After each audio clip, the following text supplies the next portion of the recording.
আসসালামু আলাইকুম, মীর তৌফিক হোসেন স্বাগত জানাচ্ছি এনটিভির সন্ধ্যার খবরে।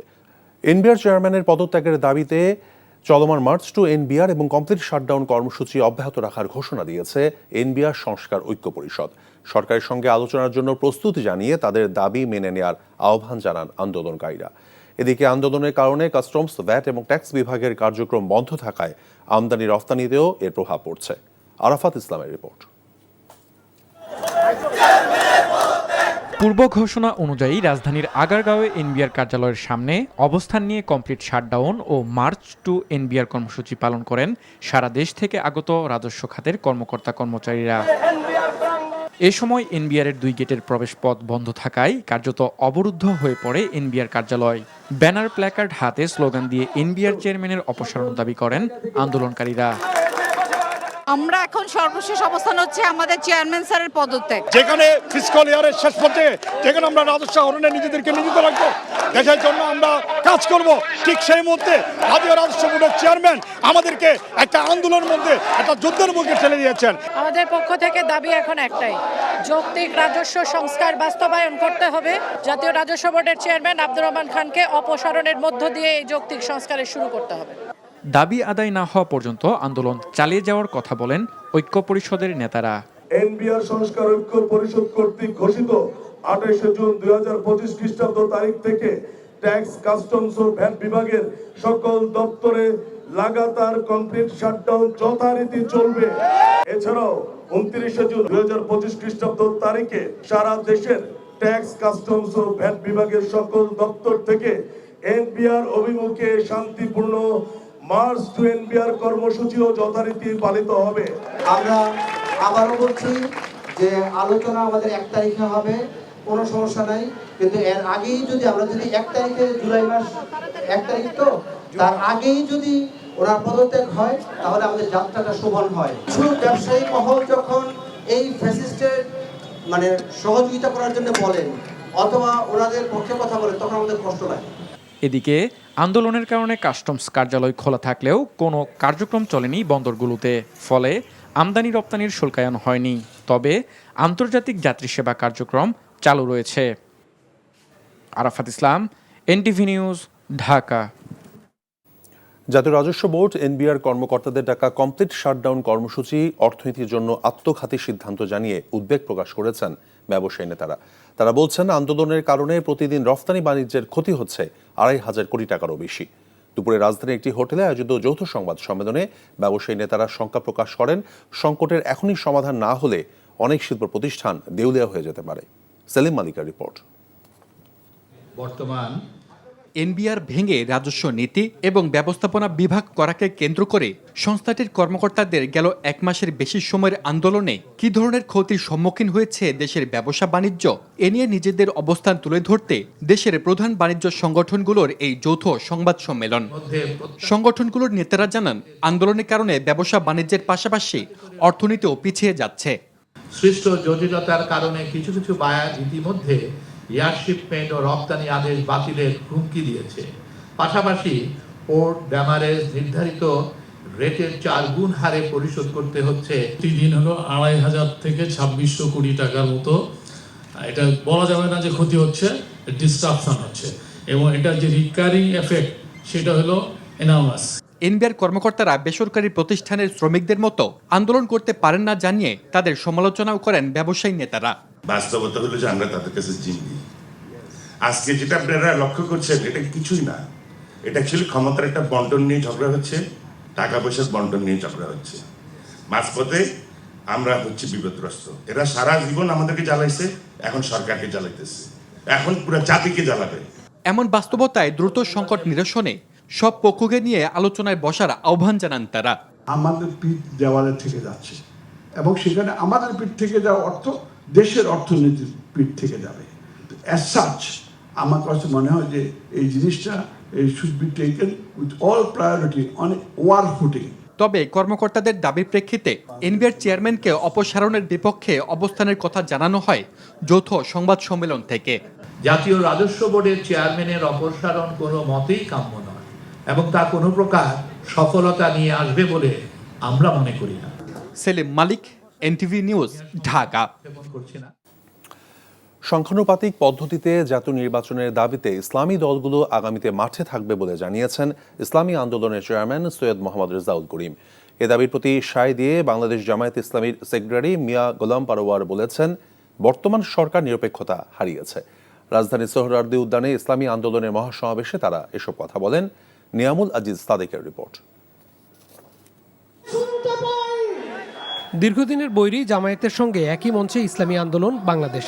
জামায়াতের 5 শীর্ষ নেতা ছাড়াও ছিলেন হিন্দু, বৌদ্ধ, খ্রিস্টান ধর্মাবলম্বীদের নেতারাও।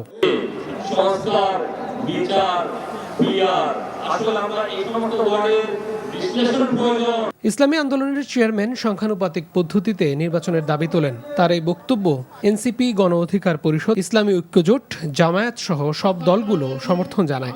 একই সঙ্গে সরকারের সমালোচনা করেন তারা। রাষ্ট্র সংস্কার এখনই করতে হবে।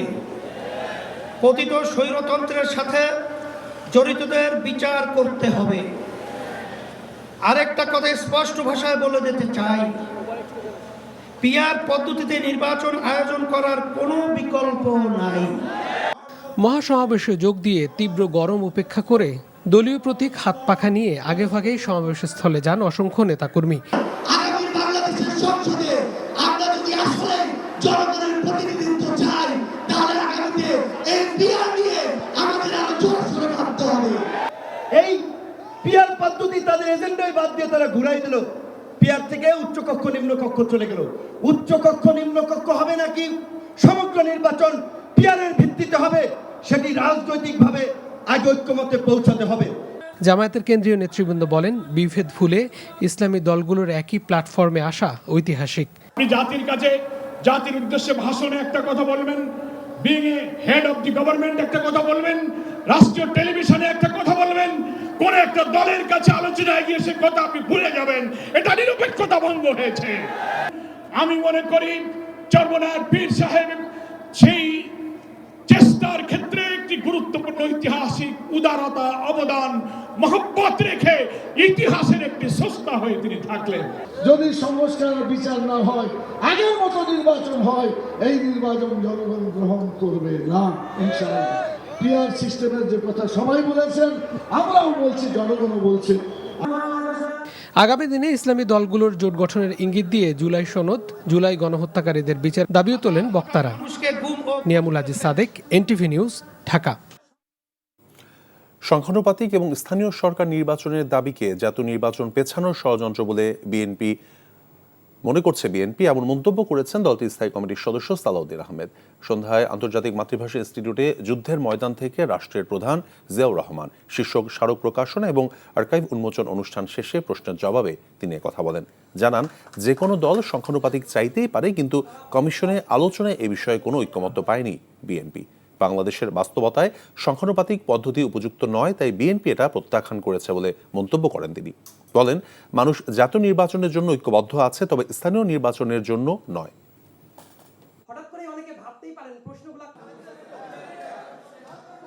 নির্বাচনের মধ্যে আমরা কোনো ঐক্যমত পাইনি। তাছাড়া বাংলাদেশে এই আনুপাতিক হারে নির্বাচনের জন্য কোনো ইতিহাস নাই। আনুপাতিক হারে নির্বাচনের কথা যারা বলছেন তাদের একটা উদ্দেশ্য আছে। যারা স্থানীয় সরকারের নির্বাচন জাতীয় সংসদের নির্বাচনের আগে চায়, তাদের একটু উদ্দেশ্য আছে।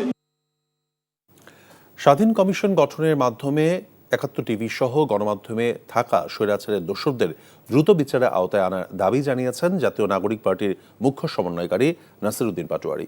বিকেলে রাজধানীর কাকরাইলে ডিপ্লোমা ইঞ্জিনিয়ার্স ইনস্টিটিউশন মিলনায়তনে micro, small and medium enterprise দিবস উপলক্ষে ন্যাশনাল এসএমই অ্যাসোসিয়েশন আয়োজিত আলোচনায় তিনি একথা বলেন।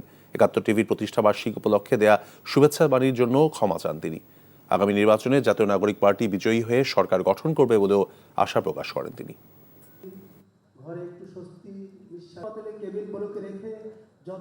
বাংলাদেশে একটা বুলেটের রেভলিউশন হয়েছে, আগামীতে হলো ব্যালটের রেভলিউশন হবে। এই তরুণ প্রজন্মকে সেই ব্যালটের রেভলিউশনে বাংলাদেশের কোনো শক্তি নাই যারা প্রতিহত করতে পারবে। ইনশাআল্লাহ আমরা জয়ী হব। মানে হাজার ধরনের কিন্তু চ্যালেঞ্জের মধ্যে দিয়ে আমরাও যাচ্ছি। তো ইনশাআল্লাহ আমরা পার্লামেন্টে যাব এবং সরকার গঠন করবে। এটাতে বাংলাদেশের 18 কোটি মানুষের কোনো সন্দেহের কোনো অবতারণা রাখার প্রয়োজন নেই। সরকার জুলাই সনদ ঘোষণায় জাতির কাছে প্রতিশ্রুতিবদ্ধ দাবি করে জামায়াত বলছে জুলাই মাসের মধ্যেই এই সরকার জুলাই সনদ ঘোষণা করবে বলে আশাবাদ তাদের। সকালে মগবাজার কেন্দ্রীয় কার্যালয়ে জুলাই গণঅভ্যুত্থানের বর্ষপূর্তি উপলক্ষে মাসব্যাপী কর্মসূচি ঘোষণা করতে এসে কথা জানান দলের সেক্রেটারি জেনারেল অধ্যাপক মিয়া গোলাম পরোয়ার। এ সময় গণঅভ্যুত্থান উপলক্ষে 1 জুলাই থেকে 8 আগস্ট নতুন বাংলাদেশ দিবস পর্যন্ত নানান দলীয় কর্মসূচি ঘোষণা করেন তিনি। কর্মসূচির মধ্যে রয়েছে শহীদ আবু সাইদ স্মরণে 16 জুলাই রংপুরে দোয়া ও আলোচনা সভা, 19 জুলাই ঘোষিত 7 দফা বাস্তবায়নে সোহরাওয়ার্দী উদ্যানে জাতীয় সমাবেশ, 5 আগস্ট গণমিছিল, 6 থেকে 8 আগস্ট সাংবাদিক এবং সুধীজনদের সাথে আলোচনা সভা।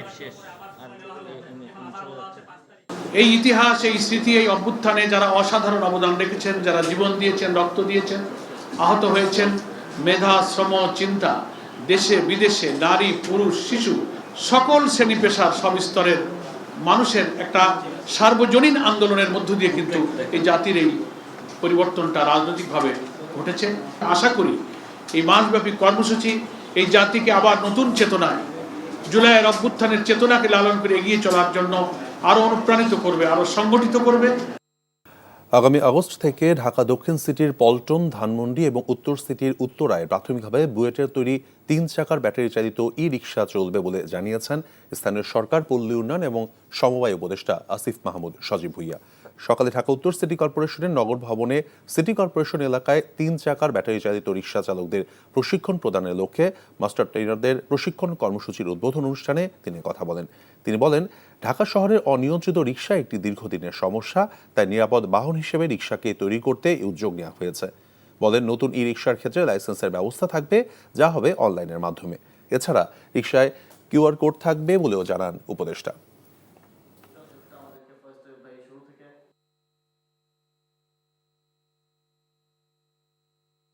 আমরা প্রাথমিকভাবে 2টা সিটি কর্পোরেশনের 2টা অঞ্চলকে রেগুলেশনসের মধ্যে নিয়ে আসবো এবং ওই 2টা জোনে আমরা নির্দিষ্ট সংখ্যক ওইটা অ্যাসেসমেন্ট করবে আমাদের সিটি কর্পোরেশন, নির্দিষ্ট সংখ্যক অটোরিকশার মাধ্যমে শুরু করব। প্রত্যেকটা জোন ওয়াইজ নির্দিষ্ট থাকবে রিক্সা এবং ওই রিক্সাগুলো ওই জোনেই চলবে।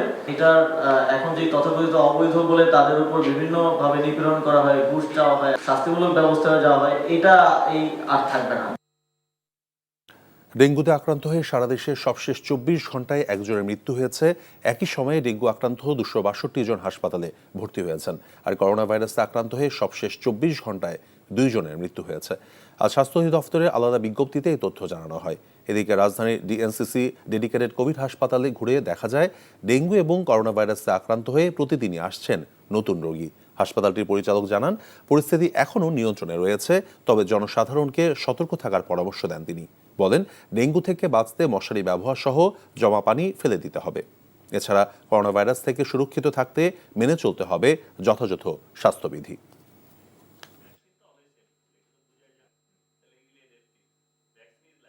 ডেঙ্গুকে কোনোভাবে অবহেলা করা যাবে না, কারণ ডেঙ্গু দিয়ে কিন্তু আমাদের ব্লিডিং, ডায়াটিসিস হতে পারে এবং তাতে কিন্তু শকে গিয়ে রুগী মারা যেতে পারে। কোভিড-19টা আমরা এখন হয়তো মনে করতেছি এটা মাইল্ড বা মডারেট, কিন্তু আমরা যদি এখন থেকে সচেতন না হই to prevent it, first one is that wearing mask.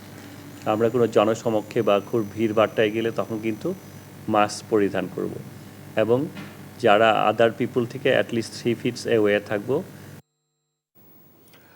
আগামী জাতীয় নির্বাচন যাতে অবাধ, সুষ্ঠু এবং নিরপেক্ষ হয় সে লক্ষ্যে অন্তর্বর্তী সরকার কাজ করছে বলে জানালেন প্রধান উপদেষ্টার প্রেস সচিব শফিকুল আলম। বিকেলে খুলনা জেলা প্রশাসক সম্মেলনে সাংবাদিকদের সঙ্গে মত বিনিময় সভায় তিনি কথা জানান। শফিকুল আলম বলেন, এবারে নির্বাচন হবে উৎসবমুখর, যাতে মানুষ স্বাচ্ছন্দ্যে নিজের ভোট নিজে দিতে পারবেন। আর দ্রুতই কুয়েটের ভিসি নিয়োগ দেওয়া হবে বলে জানান তিনি। মত বিনিময় সভায় উপপ্রেস সচিব মোহাম্মদ আবুল কালাম আজাদ মজুমদার সহ গণমাধ্যম কর্মীরা উপস্থিত ছিলেন।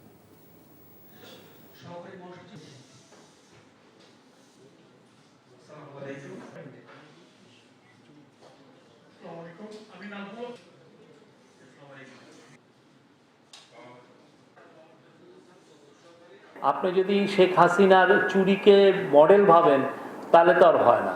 আমরা অবশ্যই বলছি ফ্রি, ফেয়ার হবে, ইনক্লুসিভ হবে এবং আপনারা দেখবেন আমরা এটা ডিটারমাইন্ড। এটা কেননা আমরা চাই বাংলাদেশে একটা ডেমোক্রেটিক, ট্রু একটা ডেমোক্রেটিক ট্রানজিশন হোক।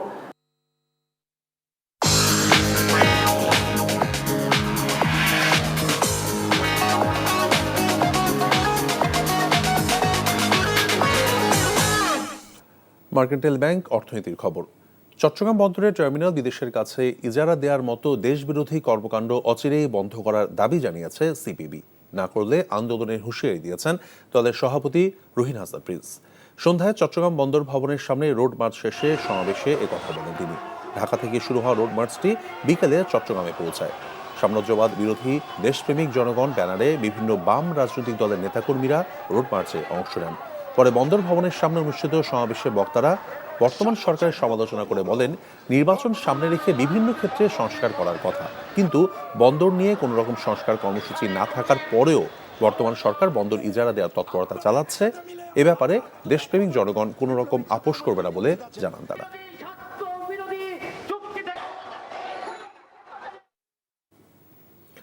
জন্মগত ঠোঁট কাটা এবং তালু কাটা শিশুরা সবচেয়ে প্রতিবন্ধকতার সম্মুখীন হন সামাজিক এবং মানসিকভাবে।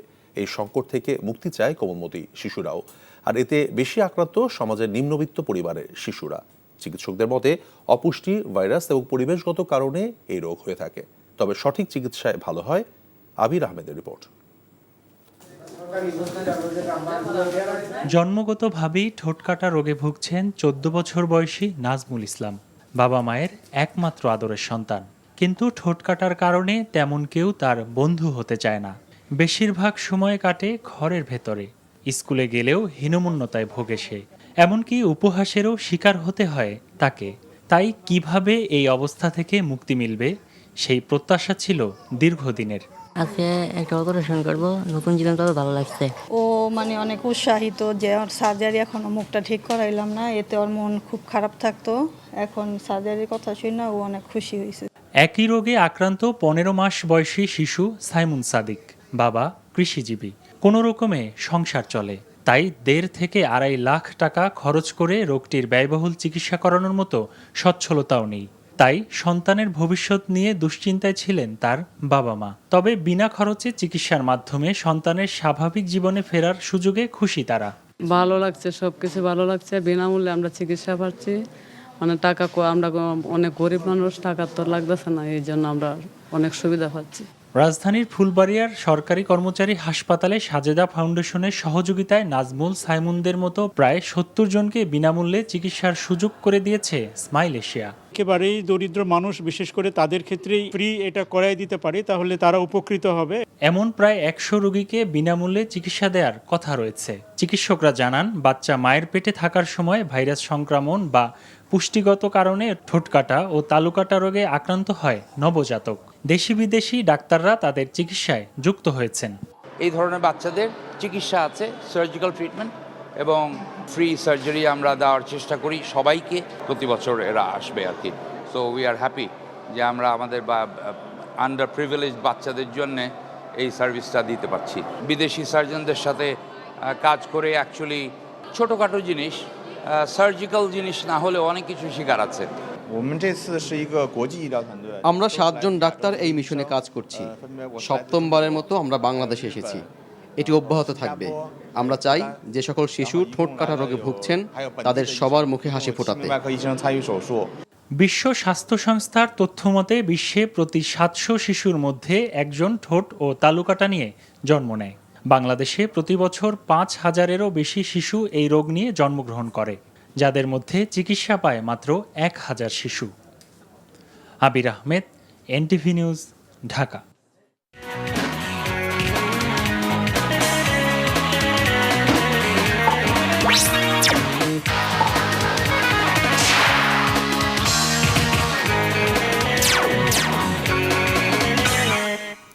ইস্পাহানি প্রিমিয়ামটি খেলার খবর।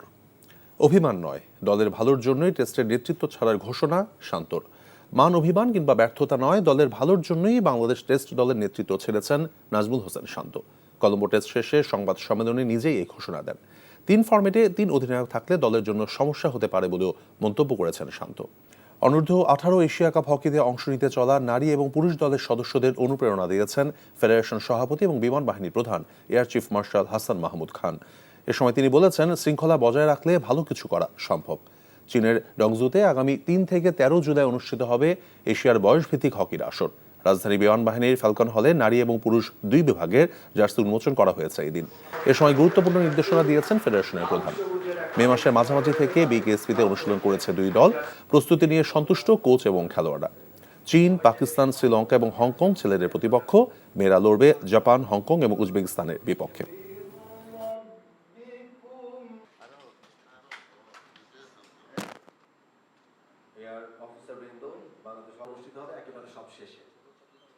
আমি আজকে তোমাদের চোখে মুখে যে স্বপ্ন দেখতে পাচ্ছি, সেই স্বপ্ন আমাদেরকেও স্বপ্ন দেখায়।